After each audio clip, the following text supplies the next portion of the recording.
ஒரு பிரம்மாண்டமான வானளாவிய கட்டிடம் இடிந்து விழும்போது, அதாவது நாம முதலில் என்ன செய்வோம்?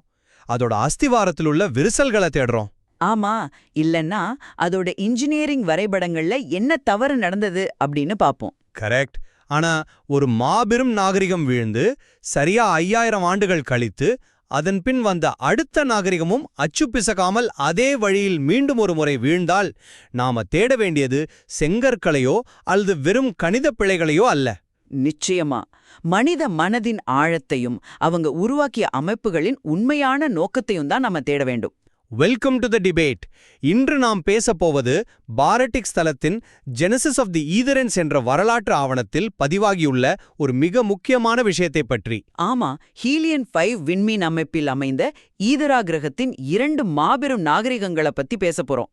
இதோட மைய கேள்வி ரொம்பவே ஆழமானது. எக்ஸாக்ட்லி. ஈதரா கிரகத்தின் நாகரிகங்கள் தொடர்ச்சியாக அழிந்து போனதற்கு உண்மையான அடிப்படை முகாந்திரம் என்ன? இயற்கையை ஒரு வியாபார பொருளாக மாற்றியதால் ஏற்பட்ட சூழலியல் மற்றும் பொருளாதார கட்டமைப்பு வீழ்ச்சி என்பதுதான் என் தரப்புவாதம். ரைட். ஆனா அந்த வீழ்ச்சியை நான் முற்றிலும் மாறுபட்ட ஒரு கோணத்துல பார்க்கறேன். அதாவது, நீங்க சொல்லும் சூழலியல் சீர்கேடு என்பது ஒரு இறுதி விளைவு மட்டுமே, அது மூல காரணம் அல்ல. ஓ, அப்ப மூல காரணம் என்னன்னு சொல்றீங்க? ஈதராவின் அழிவு இயற்கையாகவோ அல்லது வெறும் பொருளாதார பிழையாலோ நிகழ்ந்ததல்ல. மாறாக அதிகார வெறியாலும் பேராசையாலும் திட்டமிட்டு உருவாக்கப்பட்ட கருத்தியல் மற்றும் அறநெறி வீழ்ச்சி என்பதே என் நிலைப்பாடு. சுவாரஸ்யமான பார்வை. ஆனா ஈதரா நாகரிகத்தின் 2 காலகட்டங்களை, அதாவது முதல் காலகட்டம் மற்றும் பனியுகத்திற்கு பிந்தைய 2ஆம் காலகட்டம் ஆகியவற்றை நாம கூர்ந்து கவனித்தால் ஒரு விஷயம் மிக தெளிவாக புரியும். எந்த விஷயம்? அவங்க எப்போது உச்சத்தில் இருந்தார்கள் அப்படிங்கிற விஷயம்தான். முதல் காலகட்டத்தில் பரந்த சமவெளிகளில் வாழ்ந்த மக்கள் ராட்சத டைனோசர்களை பழக்கப்படுத்தி பிரம்மாண்டமான பெருங்கற்கால கட்டடங்களை எழுப்பினார்கள். ஆமா, மெகலித்திக் ஸ்ட்ரக்சர்ஸ். கரெக்ட். அதேபோல 2ஆம் காலகட்டத்தில் மாமத்களை ஒரு அரணாக வைத்து பனியுகத்தின் கொடூரமான குளிரை தாண்டி பிரம்மாண்டமான கோட்டைகளை கட்டினார்கள். அதாவது அவங்க இயற்கையை தங்களின் கூட்டாளிகளாக, ஒரு ஸ்ட்ராட்டஜிக் பார்ட்னராக கருதிய வரை அந்த நாகரிகம் மிக சிறப்பாக செயல்பட்டது. அது வரைக்கும் எந்த பிரச்சனையும் இல்லை, நான் ஏத்துக்கிறேன். பாத்தீங்கன்னா, எப்போது அந்த விலங்குகளை தற்காப்பு அரங்குகளாக கருதாமல் இறைச்சி, தோல் மற்றும் எலும்புகளுக்காக கூறு போட்டு வியாபார பொருளாக மாற்றினார்களோ அப்போதுதான் வீழ்ச்சி தொடங்கியது. இது அப்பட்டமான ஒரு விநியோகச் சங்கிலி பிழை. ஒரு அமைப்பின் வளங்களை அதன் மீளுருவாக்க திறனை விட வேகமாக சுரண்டினால் அந்த அமைப்பு உடைந்துவிடும். இதுதான் இயற்பியல் மற்றும் பொருளாதார விதி. ஒரு நிமிஷம், நீங்க முன்வைக்கும் அந்த சூழலியல் மற்றும் பொருளாதார சங்கிலியின் தொடர்பு தர்க்க ரீதியாக சரியாக இருக்கிறது. அவங்க விலங்குகளை வேட்டையாடினார்கள், பல்லுயிர் சூழல் சிதைந்தது, வறட்சி வந்தது, பெருந்தொற்று உருவானது. இதெல்லாம் வரலாற்று பதிவுகளில் மிக தெளிவாகவே உள்ளன. அப்புறம் என்ன? அதுதானே நேரடியான காரணம். ஆனா என் கேள்வி என்னவென்றால், அந்த பொருளாதார சுரண்டலை தூண்டியதெது? லாபம் என்ற ஒற்றை கணக்கீடு மட்டும்தானா? இல்லை, முதல் காலகட்டத்தின் பதிவுகளை சற்று ஆழமாக பாருங்கள். சொல்லுங்க. விலங்குகளுக்கள் கண்மூடித்தனமாக வேட்டையாடப்படுவது எதிர்த்த மக்கள் சிறைப்பிடிக்கப்பட்டு அதே வணிகச் சந்தையில் அடிமைகளாக விற்கப்பட்டனர். மனிதர்களை சந்தையில் விற்கும் நிலைக்கு ஒரு சமூகம் செல்கிறது என்றால் அது வெறும் பொருளாதார பிழையல்ல, அது ஒட்டுமொத்த மனிதநேயத்தின் வீழ்ச்சி. அங்கதான் எனக்கு ஒரு மிகப்பெரிய சந்தேகம் இருக்கிறது.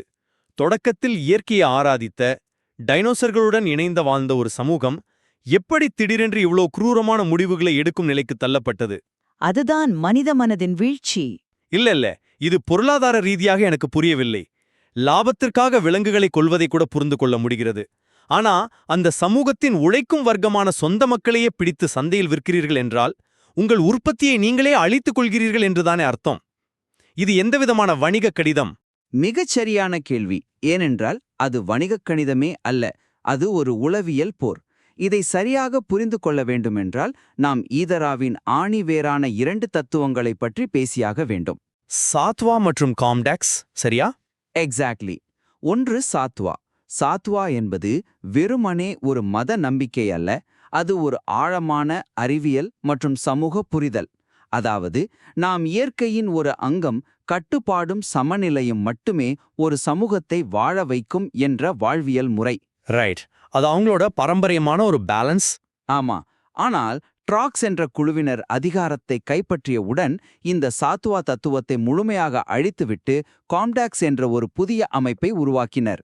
காம்டாக்ஸ் என்பது வெறும் வணிகச் சந்தை அல்ல, அது போதை, ஆசை மற்றும் அதிகாரத்தின் மூலம் மக்களை கட்டுப்படுத்தும் ஒரு கொடூரமான வலைப்பின்னல். அதாவது ஒரு சிஸ்டம் மூலமா மக்களை கண்ட்ரோல் பண்றது. கண்டிப்பா. ஆசையை அதிகாரமாகவும் நுகர்வை நாணயமாகவும் அவர்கள் மாற்றினார்கள். தார்மீக விழுமியங்களை விற்று தங்களுக்கு விசுவாசமாக இருந்தவர்களை காம்டாக்ஸ் வெகுமதி அளித்து வளர்த்தது. சொந்த மக்களை சந்தையில் விற்றது லாபத்திற்காக அல்ல, தங்களை எதிர்ப்பவர்கள் யாரும் இருக்கக்கூடாது என்ற சர்வாதிகாரத்திற்காக. காம்டாக்ஸ் என்பதை நீங்கள் ஒரு கருத்தியலாகவும் உளவியல் போராகவும் பார்க்கிறீர்கள். அது கேட்பதற்கு சுவாரஸ்யமாக இருந்தாலும் கால்மோரிஸ் நகர அகழ்வாராய்ச்சி குறிப்புகள்ல உள்ள நுணுக்கங்களை நாம் கவனிக்க வேண்டும். என்ன நுணுக்கங்கள்? காம்டாக்ஸ் என்ற வார்த்தைக்கு பின்னால் மூலப்பதிவுகளில் பயன்படுத்தப்பட்டுள்ள வார்த்தைகள் என்ன தெரியுமா? கண்டெய்னர்கள், ஃபோர்க்லிஃப்ட்டுகள் வந்திறங்குகின்றன அப்படிங்கிறது தான். ஒரு கருத்தியலுக்கும் ஃபோர்க்லிஃப்ட்டுக்கும் என்ன சம்பந்தம்? காம்டாக்ஸ் என்பது அடிப்படையில் ஒரு விநியோகச் சங்கிலி, உற்பத்தியையும் விநியோகத்தையும் மையமாக கொண்ட ஒரு பௌதீக கட்டமைப்பு. கால்மோரிஸ் நகரத்தில் வாழ்ந்த மக்கள் எந்த கருத்தியலிலும் சேராமல் நடுநிலையாகவே வாழ்ந்தார்கள். ஆனா அவங்களும் காம்டாக்ஸ் வலையில விழுந்தாங்களே. அதுக்கு காரணம் மூளைச்சலவை அல்ல, வயிற்று பசி. லாபம் தரும் பக்கம் மக்கள் சாய்ந்தார்கள். அது அறநெறி சார்ந்த தேர்வல்ல. எப்படி சொல்றது? அது ஒரு பொருளாதார நிர்பந்தம். அந்த விநியோகச் சங்கிலி எதை கொண்டு சென்றது என்பதுதான் இங்கேயுள்ள மிக முக்கியமான புள்ளி. அந்த ஃபோர்க்லிஃப்ட்கள் வெறுமனே உணவையோ அல்லது அத்தியாவசிய பொருட்களையோ சுமந்து செல்லவில்லை, அவை மனிதர்களின் அடிமைத்தனத்தை சுமந்து சென்றன. அது கொஞ்சம் உருவகப்படுத்தப்பட்ட வாதம் மாதிரி தெரியுது. வரலாற்று ஆவணங்கள் மிக தெளிவாக சொல்கின்றன. காம்டாக்ஸை உருவாக்கிய டிராக்ஸ் குழுவினர் திராவிக் என்ற நகரத்தை தங்களின் தலைமையகமாக மாற்றினர். அவங்க மனிதர்களின் பலவீனங்களை பயன்படுத்தி அந்த சார்பு நிலையை அதிகாரமாக மாற்றும் ஒரு கட்டமைப்பை உருவாக்குனாங்க. அது வெறுமனே விநியோக சங்கிலியாக இருக்க முடியாது, அது ஒரு ஆயுதம். ஓ, ஒரு உளவியல் ஆயுதம்ங்கிறீங்க. நிச்சயமா. சான்வாரின்ஸ் என்ற மக்கள் ஏன் சான்வாரா என்ற நகரத்திற்கு சென்று தங்களை தனிமைப்படுத்திக் கொள்ள வேண்டும்? சாத்வா தத்துவத்தை காக்க அவர்கள் ஏன் ஓட வேண்டும்? ஏனென்றால் காம்டாக்ஸ் என்ற உளவியல் ஆயுதத்திடம் ஒட்டுமொத்த சமூகமும் வீழ்ந்துவிட்டது. இது காசுகளுக்கான போர் அல்ல, மனித மனங்களுக்கான போர். சரி, அந்த உளவியல் ஆதிக்கம் என்ற வாதத்தை நான் ஒரு வாதத்திற்காக ஏத்துகிறேன். ஆனால் ஒரு நாகரிகம் எப்படி முழுமையாக அழிந்தது என்பதற்கான மெக்கானிசத்தை நாம் பார்க்க வேண்டும். சொல்லுங்க. ஏதோ மக்கள் கெட்டவர்களாக மாறிவிட்டார்கள் என்பதால் மட்டும் மழை பெய்யாமல் நின்றுவிடாது. அந்த அழிவு எப்படி நடந்தது? 2ஆம் காலகட்டத்தில் பனியுகத்தின் போது அவர்கள் மாமத்களை நம்பியிருந்தார்கள். மாமத்களை அவர்கள் வெறும் இறைச்சிக்காக பார்க்கவில்லை. ஆமா, அது ஒரு பெரிய வளம் அவங்களுக்கு. அதைவிட பெரிய விஷயம் இருக்கு. சூழலியல் அடிப்படையில் மாமத்கள் அந்த பனியுக நிலப்பரப்பின் ஈகோசிஸ்டம் இன்ஜினியர்ஸ், அதாவது சூழலியல் வடிவமைப்பாளர்கள். அவற்றின் நடமாட்டமும் அவற்றின் சாணமும் அந்த பரந்த சமவெளிகளை உரமாக்கின. அந்த புல்வெளிகள்தான் நிலத்தடி நீரை தக்க வைத்தன. ரைட், அது ஒரு செயின் ரியாக்ஷன். எக்ஸாக்ட்லி. ஒரு மாமத் கரித்துண்டு 3 வெள்ளிக் காசுகளுக்கு விற்கப்பட்ட போது அவர்கள் ஒரு விலங்கை மட்டும் கொல்லவில்லை, ஒட்டுமொத்த புல்வெளியையும் நிலத்தடி நீர் ஆதாரத்தையும் கொன்றார்கள். எப்போது மாமத்கள் பெருமளவில் அழிக்கப்பட்டனவோ அப்போது புல்வெளிகள் கருகின. புல்வெளிகள் இல்லாததால் நிலம் வறண்டது, மழைப்பொழிவு நின்றது. 80% மக்களை கொன்றளித்த அந்த பெருந்தொற்று உருவானது. இந்த அழிவு ஒரு தூய்மையான உயிரியல் மற்றும் வேதியியல் சங்கிலி தொடர். இதில் கருத்தியலுக்கு எங்கு வேலை இருக்கிறது? விலங்கை கொன்றால் மழை வராது, இது ஒரு சயின்ஸ். பாருங்க, நீங்க சொல்ற அந்த சயின்ஸ் மிக துல்லியமானது. அந்த உயிரியல் சங்கிலி தொடர் அப்படியேதான் நடந்தது. ஆனால் அந்த மாமத்களை கொல்ல வேண்டும் என்ற உத்தரவு எங்கிருந்து வந்தது? எங்கிருந்து வந்தது? அது ஒரு பொருளாதார மாநாட்டு அறையிலிருந்தா வந்தது. இல்ல, 2ஆம் காலகட்டத்தில் அழிவி தொடங்குவதற்கான அந்த மையப்புள்ளியை நினைத்து பாருங்கள். மன்னனின் வாரிசான இளவரசனை ஒரு சேபர் டூத் புலி தாக்கி விடுகிறது. கோபத்தின் உச்சிக்கு சென்ற மன்னன் என்ன உத்தரவிடுகிறான்? எல்லா காட்டு மிருகங்களும் சாக வேண்டும்னு சொல்றான். ஆமா, எஞ்சி இருக்கும் ஒவ்வொரு காட்டு மிருகமும் சாக வேண்டும் என்கிறான். இது ஒரு சிஸ்டத்தின் பிழையா அல்லது ஒரு தனி மனிதனின் அதிகார மமதையா? ஒரு புலி செய்த தவறுக்காக ஒட்டுமொத்த உயிரினங்களையும் வேறிருக்க நினைப்பது ஒரு உணர்ச்சி வசப்பட்ட அறமற்ற முடிவு. ஒரு மனிதனின் ஈகோ ஒட்டுமொத்த கிரகத்தின் அழிவுக்கு காரணமாகிறது என்றால் அது மனித மனதின் இருள்தானே தவிர பொருளாதார பிழை அல்ல. மன்னனின் கோபம் ஒரு தீப்பொறிதான், அதை நான் மறுக்கவில்லை. ஆனால் ஒரு சாதாரண தீப்பொறியை மாபெரும் காட்டுத்தீயாக மாற்றியது அங்கு ஏற்கனவே ஆழமாக வேரூன்றியிருந்த வணிக கட்டமைப்புதான். எப்படின்னு சொல்றீங்க? இளவரசனை புலித்தாக்கியது உண்மையாக இருக்கலாம். ஆனால் மன்னனின் அந்த உணர்ச்சிவசப்பட்ட உத்தரவை நிறைவேற்ற அரசின் கஜானா காலியாகும் என அமைச்சரவை, அதாவது ராயல் கவுன்சில், எச்சரிக்கிறது. கஜானா காலியாகும் என்றவுடன் மன்னன் அந்த உத்தரவை திரும்பப் பெற்றானா? இல்லை. அவன் வரியை நம்பி சந்தைகளை திறக்கிறான். பழிவாங்கும் உணர்ச்சியோடு தொடங்கப்பட்ட ஒரு செயல் எப்படி லாபம் தரும் வணிகமாக மாறியது என்று பாருங்கள். ஒரு ராட்சச ஸ்லாத்தின் நகங்கள் ஆடம்பரப் பொருட்களாக விற்கப்படுகின்றன. மாமத் இறைச்சி சந்தைக்கு வருகிறது. மன்னனின் கோபத்தை செயல்படுத்துவதற்கு ஒரு பொருளாதார எந்திரம் தேவைப்பட்டது. ஆனா அந்த லாப நோக்கமே ஒரு அறநெறி வீழ்ச்சிதானே? அந்த சந்தையை ஒரு கணம் கற்பனை செய்து பாருங்கள். எந்த மாமத்களின் பிரம்மாங்கமான கால்களுக்கு பின்னால் ஒளிந்து கொண்டு இவர்கள் பணியுகத்தின் குளிரைத் தாண்டினார்களோ, தங்களை இயற்கையின் சீற்றத்திலிருந்து காப்பாற்றிய அதே விலங்குகளை தங்களின் கஜானாவை நிரப்பும் நாணயமாக மாற்றிய முரண் இது. பொருளாதாரம் என்ற எந்திரமே இயற்கையை அழித்த எரிபொருளாக செயல்பட்டது. ரைட். ஆனா அந்த ஏடிஎம் எந்திரத்தை யார் இயக்குகிறார்கள் என்பதுதான் என் கேள்வி. லாபம் என்ற பெயரில் நடக்கும் எல்லாவற்றிற்கும் பின்னால் ஒரு அறநெறி தேர்வு இருக்கிறது. பெருந்தொற்று வந்து 80% மக்கள் தெருக்களில் செத்து விழுந்து கொண்டிருந்த போது முதல் காலகட்டத்தில் ஆட்சி செய்தவர்கள் என்ன செய்தார்கள்? அவங்க தப்பிச்சு போயிட்டாங்களா? இல்லவே இல்லை. பதிவுகள் சொல்கின்றன, அவர்கள் பொதுவெளியில் உல்லாசமாக இருந்து அந்த பேரழிவை கேலி செய்தார்கள். தங்கள் மக்கள் கண்முன்னே சாகும் போதும் அதை பற்றி கவலைப்படாமல் கேலி செய்யும் அந்த மனநிலையை எந்த பொருளாதார கோட்பாட்டால் நீங்கள் விளக்க முடியும்? அது உண்மையிலே ஒரு மோசமான மனநிலைதான். கண்டிப்பா. ஒரு சிஸ்டம் ஃபெயில் ஆனால் அதை சரி செய்ய முயற்சிப்பார்கள். ஆனால் அந்த அழிவை கொண்டாடுகிறார்கள் என்றால் அவர்கள் அறத்தின் அடிப்படையையே இழந்துவிட்டார்கள் என்று அர்த்தம். அவர்கள் எங்கள் இளவரசனை தாக்கிவிட்டார்கள், சிம்மாசனத்தையே தாக்கிவிட்டார்கள் என்ற அந்த அரசனின் வார்த்தைகளில் இருக்கும் அதிகார வெறியை உங்களால் எந்த பொருளாதார வரைபடத்திலும் அடக்க முடியாது. ஆட்சியாளர்களின் அந்த முட்டாள்தனத்தையும் ஆணவத்தையும் நான் மறுக்கவே இல்லை. ஆனால் இயற்கையின் இயங்குமுறையை, அதாவது மெக்கானிசம் ஆஃப் நேச்சர், நீங்கள் சற்று கவனிக்க வேண்டும். ஒரு மிக முக்கியமான தரவு இந்த ஆவணத்தில் இருக்கிறது. என்ன தரவு? முதல் நாகரிகம் அழிந்த பிறகு என்ன நடந்தது? 5000 ஆண்டுகள் கடந்துவிட்டன. அந்த 5000 ஆண்டுகளில் ஈதரா கிரகத்தில் மனித கட்டமைப்பு இல்லை. எந்த காம்டாக்ஸும் இல்லை, எந்த டிராக்ஸும் இல்லை. அப்போது இயற்கை என்ன செய்தது? தன்னைத்தானே சரி செய்து கொண்டது. எக்ஸாக்ட்லி. மழைப்பொழிவு சீரானது, மண் மீண்டும் வளம் பெற்றது, இயற்கை தன்னைத்தானே முழுமையாக சரி செய்து கொண்டது. ஈதராவின் சூழலியல் அமைப்பை ஒரு பெரிய பேட்டரி போல நாம் உருவகப்படுத்திக் கொள்ளலாம். இதரா மக்கள் அந்த பேட்டரியிலிருந்து சக்தியை உறிஞ்சி தங்கள் நகரங்களை கட்டினார்கள், தங்களின் சொகுசு வாழ்க்கையை அமைத்தார்கள்.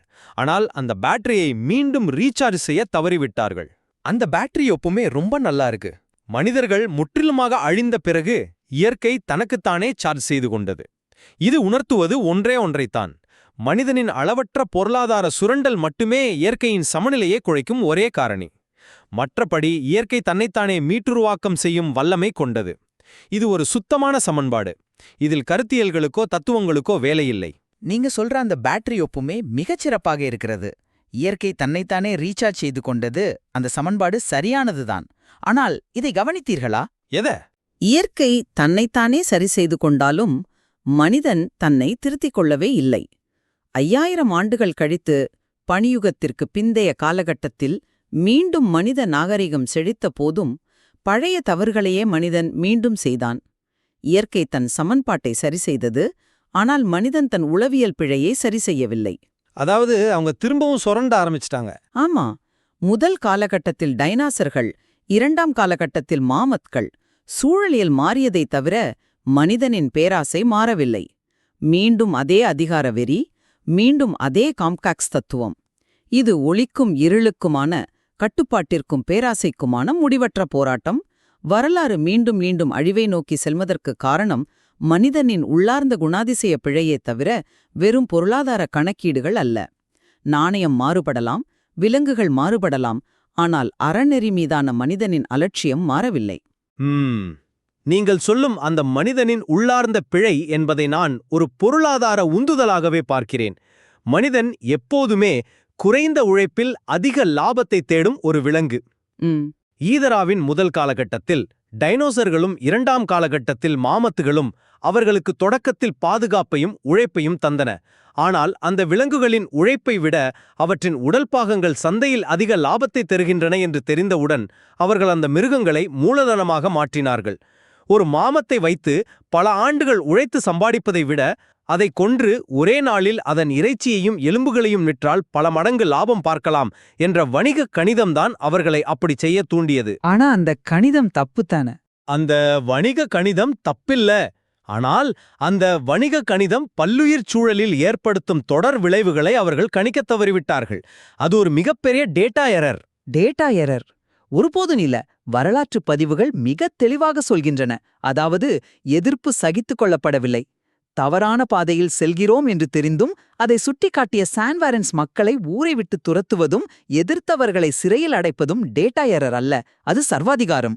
ஓ, அவங்க தெரிஞ்சே செஞ்சாங்கன்னு சொல்றீங்க? காம்டாக்ஸ் என்பது சமூகத்தின் அறநெறிகளை தங்களுக்கு சாதகமாக மறு எழுத்து செய்யும் ஒரு வலை.